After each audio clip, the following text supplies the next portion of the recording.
साथियों, आपको पुस्तक धर्म की सुदृढ़ धारणा गायत्री मंत्र के यो अक्षर की व्याख्या लेखक पंडित श्री राम शर्मा आचार्य पढ़कर सुना रहे थे। धर्म का मूल तत्व पृष्ठ 6 से पढ़कर सुनाते हैं। इसी क्रम में पिछले वीडियो के क्रम में आप जिस संप्रदाय से निकट संपर्क रखते हैं उसका सूक्ष्म दृष्टि से, निष्पक्ष दृष्टि से, निष्पक्ष परीक्षक की भांति, खरे आलोचक की भांति निरीक्षण कीजिए। निसंदेह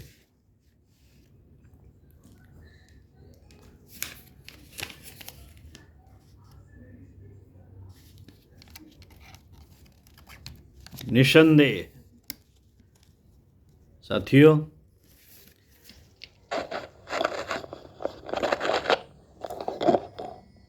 निसंदेह है उसमें बहुत सी बातें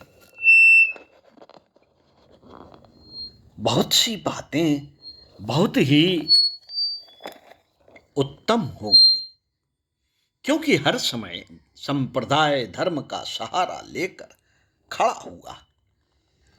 उसमें कुछ अच्छाई अवश्य होनी चाहिए, किंतु यह भी निश्चय है कि समय की प्रगति के साथ उसमें कुछ न कुछ निरुपयोगिता भी अवश्य आई होगी। यदि उस निरुपयोगिता को मोहवश छाती से लगाए फिरेंगे तो आप अपना बहुत बड़ा अहित करेंगे। 2 दिन पूर्व जो भोजन तैयार किया था वह बहुत ही पवित्र, उत्तम, स्वास्थ्यकारक था, पर 2 दिन पुराना हो जाने के कारण आज तो वह बासी हो गया। उसमें बदबू आने लगी, स्वाद रहित एवं हानिकर हो गया। उस बासी भोजन को मोहवश यदि ग्रहण करेंगे तो अपने को रोगी बना लेंगे। सांप्रदायिक अनुपयोगी रीत रिवाजों की परीक्षा कीजिए और उनका वैसा ही परित्याग कर दीजिए जैसे मरे हुए कुत्ते की लाश को घर से विदा कर देते हैं। पिछला कल बीत गया। अपनी बहुत सी आवश्यकता अनावश्यकताओं को वह अपने साथ समेट ले गया। आज की समस्याओं पर विचार करना है। आज के लिए उपयोगी नई व्यवस्था का निर्माण करना है। एक समय में एक रिवाज उत्तम थी, केवल इसलिए वह सदा उत्तम रहेगी यह कोई तर्क नहीं। यह कोई तर्क नहीं है। हो सकता है कि एक समय नरमेघ यज्ञ होते हों, लेकिन आज उनकी पुनरावृत्ति कौन करेगा? आदिम युग में मनुष्य के पूर्वज दिगंबर रहते थे, पर आज तो सभी को कपड़ों की आवश्यकता होती है। पहले लोहे और पत्थर से आग पैदा की जाती थी, इसलिए कोई दिया सलाई का बहिष्कार नहीं कर देता। अमुक नगर को पहले पक्की सड़क न थी, पर आज बन गई है तो उस पर चलना पाप थोड़े ही कहा जाएगा। आप बुद्धि बेचकर पिछले कल की हर बात के अंधविश्वासी मत बन जाइए, अन्यथा अपने जीवन को दारुण दुखों में फंसा लेंगे। बंद गड्ढे का पानी सड़ जाता है, कहीं ऐसा न हो कि रूढ़ियों के पोंगापंथी के गड्ढे में बंद पड़ी हुई आपकी बुद्धि सड़ जाए और उसकी दुर्गंध से पास पड़ोसियों का सिर फटने लगे।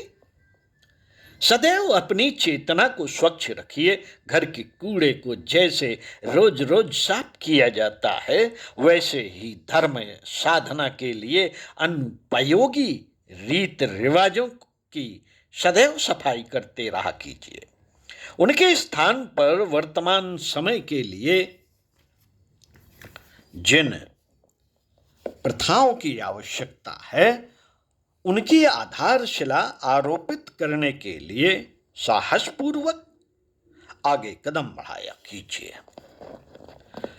आपको नाना जंजालों से भरे हुए मतांतरों की ओर मुड़कर देखने की जरूरत नहीं है, क्योंकि उनमें से बहुत सी वस्तुएं समय से पीछे हो जाने के कारण निरुपयोगी हो गई हैं। उनसे चिपके रहने का अर्थ यह होगा कि अपने हाथ पैर बांधकर अपने को अंधेरी कोठरी में पटक लिया जाए। आप किसी भी धर्म, ग्रंथ, संप्रदाय या अवतार का अनादर मत करिए। भले ही आज उनके कई अंश निरुपयोगी हो गए हैं, पर एक समय उन्होंने सामाजिक संतुलन ठीक रखने के लिए सराहनीय कार्य किए थे। आप सभी धर्म ग्रंथों, संप्रदायों और अवतारों का आदर करिए और उनमें जो बातें ऐसी प्रतीत हों जिनकी उपयोगिता अब भी बनी हुई है उन्हें ग्रहण करके शेष को अस्वीकार कीजिए। हंस की वृत्ति ग्रहण करके दूध को ले लेना और पानी को छोड़ देना चाहिए। सतधर्म का संदेश है कि हे ईश्वर के प्राण प्रिय राजकुमारों, हे सच्चिदानंद आत्माओं, हे नवीन युग के निष्कलंक अग्रदूतों, अपने अंतःकरण में ज्योति पैदा करो। अपने हृदयों के कषाय कल्मशों को मथ कर निरंतर धोते रहो। अपने अंदर पवित्रता, निर्मलता और स्वच्छंदता को प्रतिक्षण स्थान देते रहो। अपने अंदर स्थान देते रहो। इससे तुम्हारे अंदर ब्रह्मत्व जागृत होगा, ऋषित्व उदय होगा। ईश्वर की वाणी तुम्हारी अंतरात्मा का स्वयं पथ प्रदर्शन करेगी और बताएगी कि इस युग का क्या धर्म है।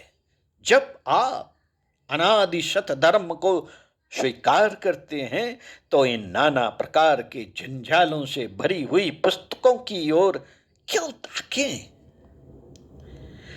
सृष्टि के आदि में जब सत धर्म का उदय हुआ था तो जीवों का पथ प्रदर्शन उनकी अंतरात्मा में बैठे हुए परमात्मा ने किया था।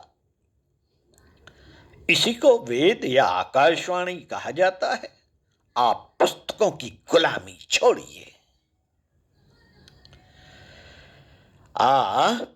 पुस्तकों की गुलामी छोड़िए और आकाशवाणी की ओर दृष्टिपात कीजिए। आपकी अंतरात्मा स्वतंत्र है, ज्ञानवान है और प्रकाश स्वरूप है। वह आपको आपकी स्थिति के अनुकूल ठीक मार्ग बता सकती है। यह मत सोचिए कि आप तुच्छ, अल्प और असहाय प्राणी हैं और आपको अंधे की तरह किसी की उंगली पकड़कर ले चलने वाले की जरूरत है। ऐसा विचार करना आत्मा के ईश्वरीय अंश का तिरस्कार करना होगा। मित्रों, धर्म अधर्म का निर्णय करने के लिए सद्बुद्धि आपको प्राप्त है। सद्बुद्धि आपको प्राप्त है, उस पर निष्पक्ष होकर निर्भय उपयोग किया कीजिए।